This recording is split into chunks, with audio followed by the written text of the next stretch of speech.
Ассалаумағалейкум барша қазақ елі, қалдарыңыз қалай? Мен адвокат Тілеужан Жұмабекұлы.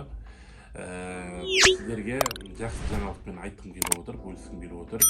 Мен бұған дейін Қазақстан Республикасының жер кодексінің 50-ші бабының 2-ші бөлігінде әр Қазақстанның азаматы 10 сотық жер тегін алуға мүмкіншілігі бар екенін мен бұған дейін хабарлап айтқан болатын.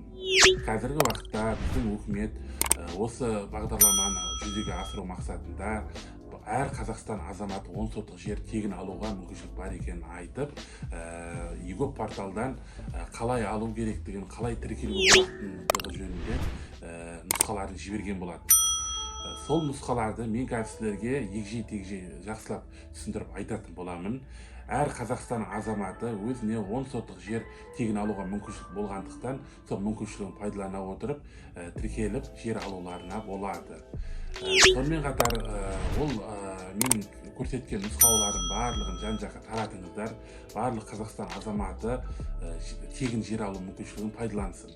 Сонымен қатар құрметті оқырмандар, маған қоятын сұрақтарыңыз болып жатса, менің парақшам, YouTube парақшам, Заң KZ парақшама тіркеліңіздер, Instagram парақшама тіркеліңіздер, TikTok парақшам бар, Telegram парақшаларым бар, Facebook парақшаларым бар, барлығына тіркеліп, лайк басып, комментарий қалдырып отырсаңыздар, әрқайсысының қойған пікірлеріңізге, жазған хаттарыңызға міндетті түрде жауап беретін боламын. Жан-жаққа таратыңыздар біздің парақшаларымды. Қазақстанның әр азаматы өздеріне тегін кеңестер алып отырсын. Біз сол халыққа сол тегін кеңес беру үшін өзіміздің қызметімізді жасап, сол үшін парақшаларды ашып қойып отырмыз. Тіркеліңіздер, жан-жаққа таратыңыздар. Так, егопқа кіреміз. Сосын жеке ключті таңдаймыз. Содан кейін парольді тереміз.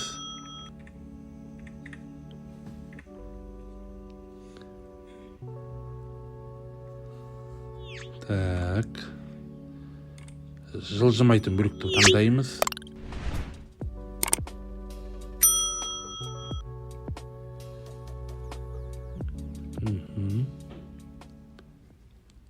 Содан кейін жер қатынасы дегенді басамыз. Одан кейін жеке тұрғын үй құрылысы 10 сотық дегенді басамыз.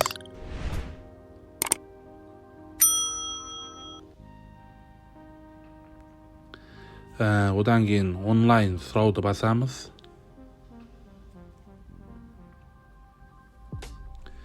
Өтініштің түрін басамыз. Түрін таңдау. Кезекке тұру. Аймақ таңдауды басамыз. Алматы облысы деп шықтық. Қалаған аудандарында басамыз. Қай аудан керек, соны басамыз. Одан кейін мен бұрын жеке тұрғын үй алмағандығын, жер участка алмағандығында растауды басамыз. Әрі қарай. Одан кейін қол қоямыз. Одан кейін мәртебені жаңарту дегенді басамыз.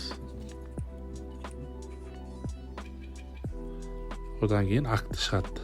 Болды достар, осылай тіркеліп, барлық Қазақстан азаматтары жер алсаңыздар болады.